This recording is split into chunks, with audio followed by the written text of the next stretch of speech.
Hello everyone, welcome back to the IELTS online series day 10, and we are still continuing with the writing task 2 of the IELTS writing section. So let us quickly begin with this class. Now, in the last class, we introduced ourselves to all the question types that we have for the writing task 2, and we also talked about how to start approaching these questions in the exam. So we are not going to start writing as soon as you get the question. You need to brainstorm a little and decide on the opinion that you need to take. If it is an opinion based question, or if it's a what or a problem solution question, you need to decide what are the pointers that you're going to talk about in your essay as well. And you should be able to mentally visualize your essay before you start writing as to what are you going to write in what paragraph, right? So now, as we discussed a little bit about body paragraph as well in the last class, where we talked about the structure of the body paragraph. So I'll revise that in this class as well, and we will look at the body paragraphs for the first question type, which is an opinion question. So now this is the question that we had discussed in previous classes as opinion question. So it was about international sporting events contributing to peace, and the question requires you to give you an opinion as to do you agree or disagree with the statement. And we had generated numerous points, and obviously we are going to use these pointers to write our essay as well. So for this question, we had decided to take our position as to partially agree, and since we partially agree in this statement, our body paragraphs is going to depend on the position or thesis that we have chosen to give for this essay. So as I had already mentioned, that because you have partially agreed, you are going to talk about the reasons that you think international sporting events contribute to peace in the first paragraph, and you are going to talk about the reasons, or why do you think that international sports event can disrupt peace at times. I know. So in this case, while we read the thesis statement, the reader should be clarified as to what position you are taking, right? So in this case, while nations do organize sports events to encourage peace, these events can also disrupt peace. So this does not give an opinion to the reader as to you completely agree or disagree. You are saying that there are both of these cases that can occur in cases of international sporting events, right?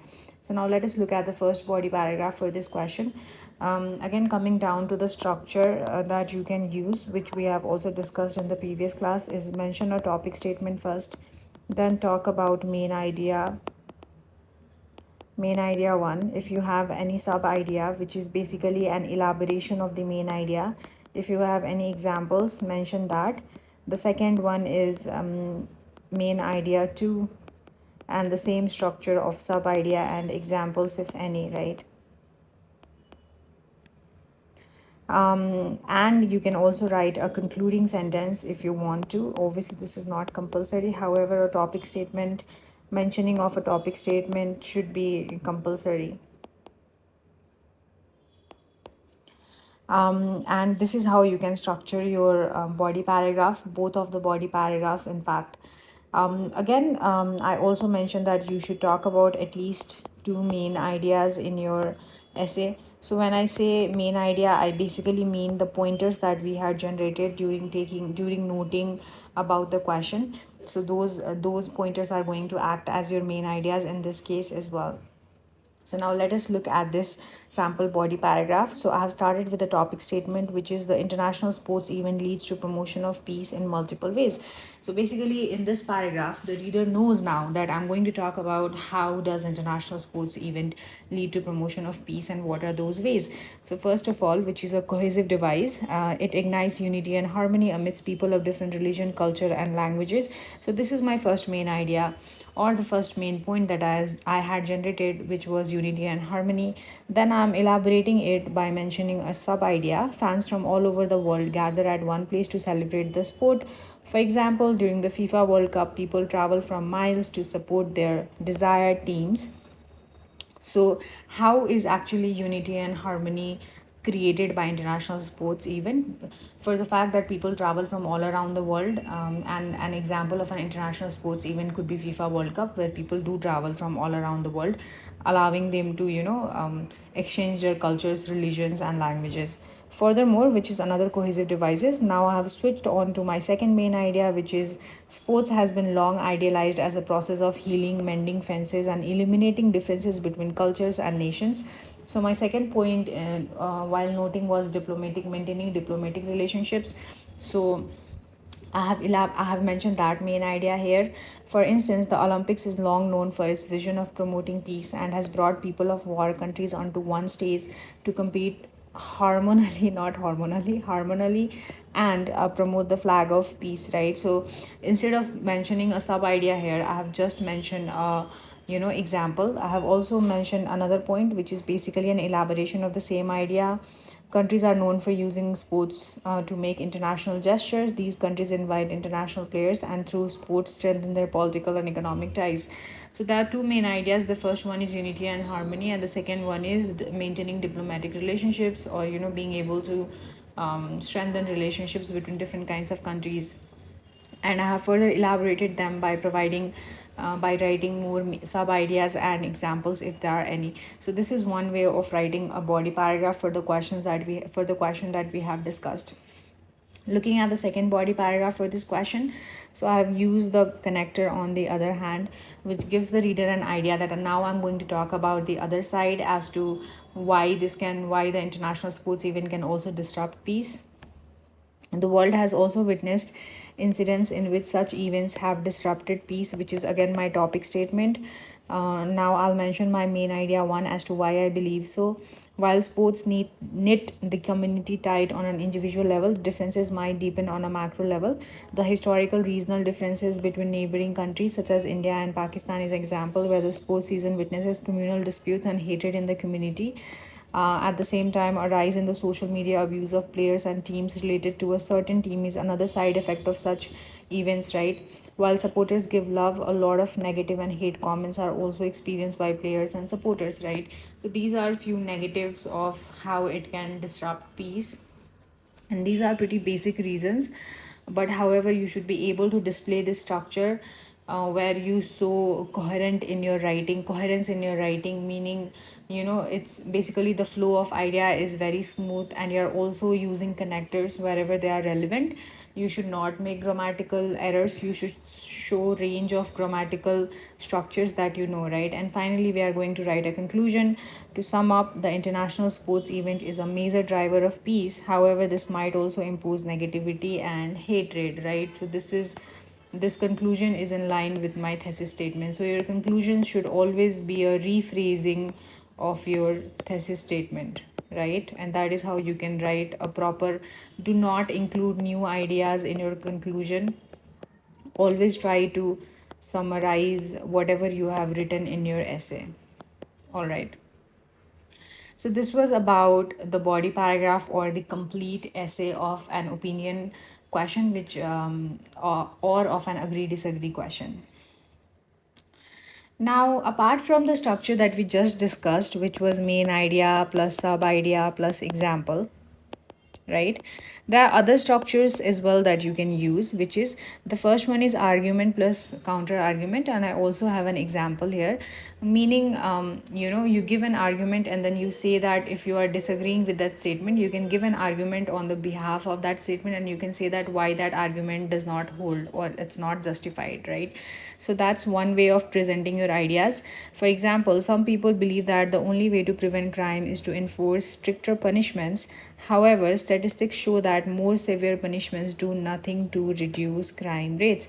So you are saying that the statement which a lot of people believe, that crime can only be reduced by by enforcing stricter punishments, but statistics show otherwise, right? And hence the statement does not hold, because statistics is actually a valid way of looking at something and coming to a conclusion, rather than a disbelief where people believe this for whatever reason. So hence this can be one way of presenting ideas in your body paragraph. Opinion plus supporting examples is something that we have already done. So basically presenting your idea and then mentioning your example if you don't have an sub idea. if you don't have a sub idea, an example is, I'm convinced that government's economic policy do harm to the environment. So this is an idea. For instance, governments do very little to encourage people to use public transport instead of their cars, and are reluctant to pursue private companies that pollute the environment, right? So I'm giving an example as to why government's economic policies do harm to the environment, and you can just generally give an example of the main idea that you are talking about. Another way is opinion plus supporting reasons. Again, if you don't have an example, you can just write your main idea and a sub idea, and that would still be fine as well while writing your body paragraphs. An example is, in my view, products such as cosmetics or soaps should not be tested on animals. Such items are not essential, and there is no need to make creatures suffer for the sake of making money. So basically, to support your main idea, you're providing an elaboration of the same idea. And the final way is just listing reasons or examples, right? So instead of going main idea plus sub idea, you can just go main idea 1, main idea 2, main idea 3, main idea 4, right? And so on and so on. So do not, you can write 5 to 6 main ideas depending on how precise you can be, right? If you are precise, you can just go on listing reasons. So an example is, firstly, television news reports are often too short or superficial to explain the full context of a story. Secondly, television news editors tend to favor stories which offer sensational images that make entertaining viewing. So both of these points may support a certain argument, but these both points are not related. The first point is about television news, while the second is about um, about the news editors, probably about TV shows or something, right? So even though they may support a certain argument, but both of these ideas are different ideas, right? So in that case, you can list ideas as well. Now these are the 4 ways of developing your arguments in a body paragraph, as we have already used. So we use the main idea plus sub idea and example structure in the question that we just saw. Moving on to the next question type, and the discussion question type. So this is the question that we discussed in the last class, and we wrote an introduction for this question. Now, as we know that in a discussion question, we must discuss both the sides, and depending on the thesis that you have decided to write in this question, you should be able to present your arguments. Now, so let us just quickly go through the question first. Most countries allow 18-year-olds to start driving a car. Some say it is good to allow it at this stage, while other think that the age to start driving should be at least 25.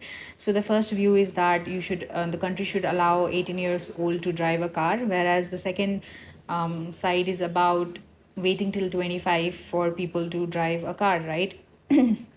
Now, in this case, my thesis is that I believe that 18 is a good age to be able to start driving rather than waiting till 25, right? So let us see how am I going to present my arguments in my body paragraph. So in the first paragraph, I'm going to talk about there are multiple reasons why countries should allow 18-year-olds to drive. So this is my topic statement. Now I'm going to provide reasons as to why I believe so.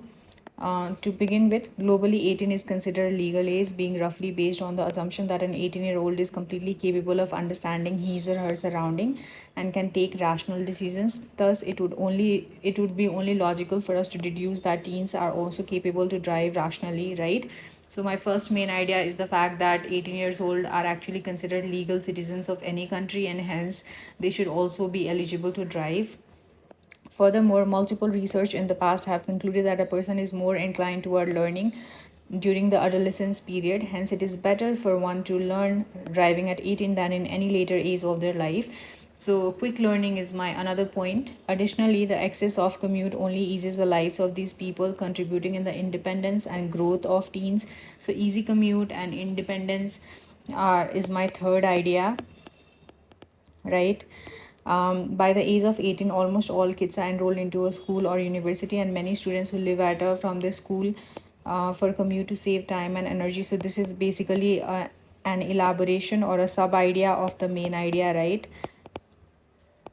These are few definite reasons on why a country should allow issuance of driving license at the age of 18. So this is a concluding sentence. Now, as I already mentioned, this is not compulsory, but if you can mention it, you should.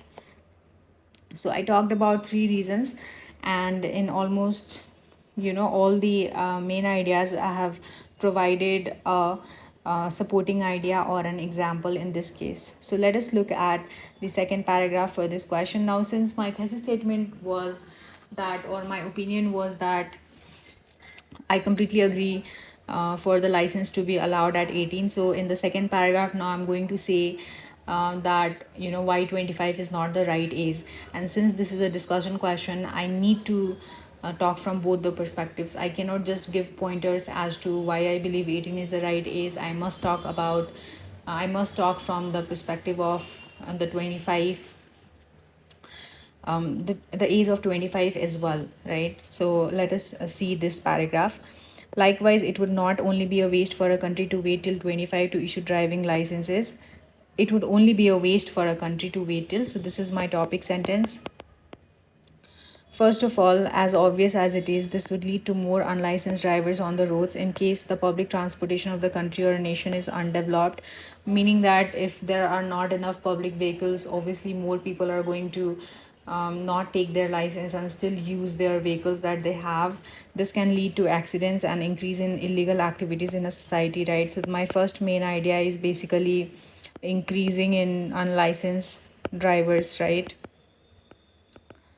In the same context, accidents happen in all age brackets, and therefore, people who claim that 18-year-old are prone to accidents are incorrect. So now I'm saying that there may be people, in the support of providing driving license at the age of 25, and they may claim that 18-year-old people are immature and that they are more prone to accidents, but people at the age of 25 are equally prone to accidents as well, so that argument does not hold valid. Now this is also an example of the argument plus counter argument way of developing your arguments that we just discussed. Secondly, having a nation citizen to wait till 25 to get a license might lead to no issuance of license at all. As we cross our teens, the hustle of life sets in, and it is really difficult to schedule application of government services within the busy life routines. As a result, people generally would never apply for one. Now, this is obviously so much applicable in case of Nepal, right? Where it's really hassle-some and time-consuming and exhausting to get a license. And I have seen people, in fact, I know people who would rather, not get that driving license just because they are super busy with their work, right? So now these are the two main ideas which I have elaborated in the structure of the in the structure that we just discussed.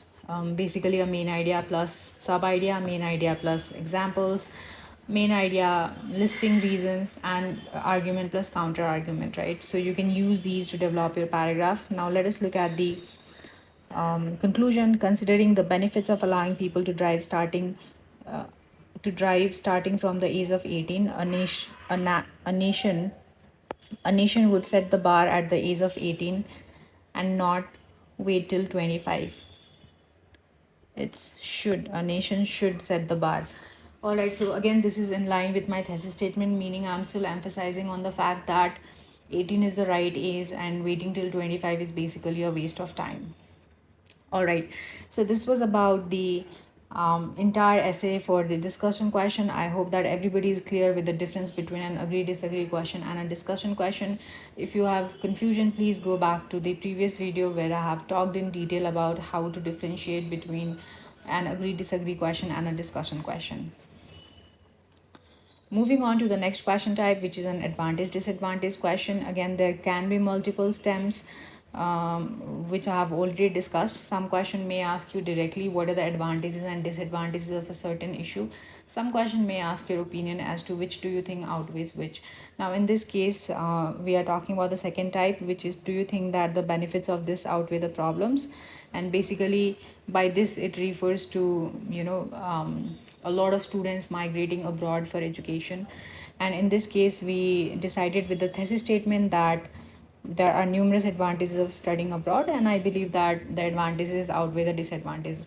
You don't have to write it explicitly because it does not show a lot of vocabulary, a lot of sentence structure knowledge you have. So please make sure that you are trying to use sentence structure and vocabulary to write your thesis statement rather than explicitly writing I agree with this or I do not agree with this, right? Moving on, so in the first paragraph, we are going to mention all the advantages for this question, and in the second paragraph, we are going to mention few disadvantages, and hence conclude that there are numerous advantages rather than disadvantages of this content, of this context.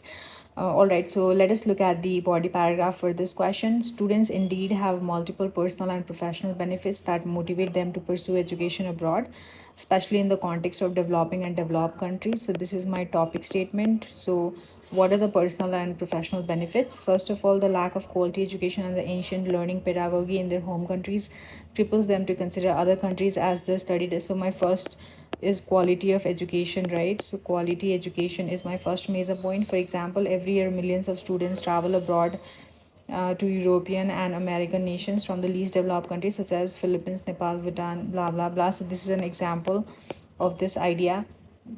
Another evident reason for such migration is the employment prospects in the developed countries. So employment prospect is my second idea, right?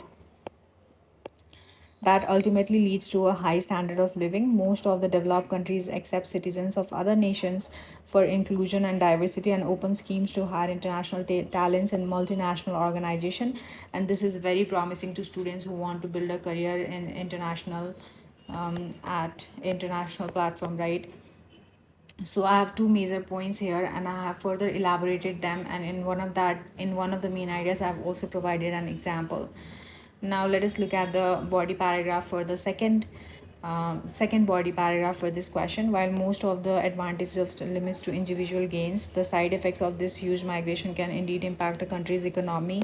So this is a disadvantage. It is not an issue when students fly to other nations to pursue education, but it becomes a grave problem for the home country when these students look forward to settle in the host country. So this is basically the idea of brain drain, which we had noted down. Brain drain indeed is a pressing issue in the least developed economies, as people are the pillars of, for example, Nepal. So I've given an example of Nepal is facing an acute shortage of youth and intellectual human resources to contribute in the development of the productive sectors. Despite the fact that these countries might collect remittance by employment of their human resource, in the long term, the country's priority sector only diminishes, and the spiral ultimately will lead to collapse of the economy. Moreover, the departure of huge number of students also leads to transfer of domestic currency to a foreign currency, causing the currency to weakening, especially when students travel to expensive countries, right? So I have talked in this paragraph more from a national impact perspective, right? Now let us look at the conclusion. To conclude, in my personal opinion, the disadvantages of study abroad. All right. So this is actually not in line with my introduction in this case.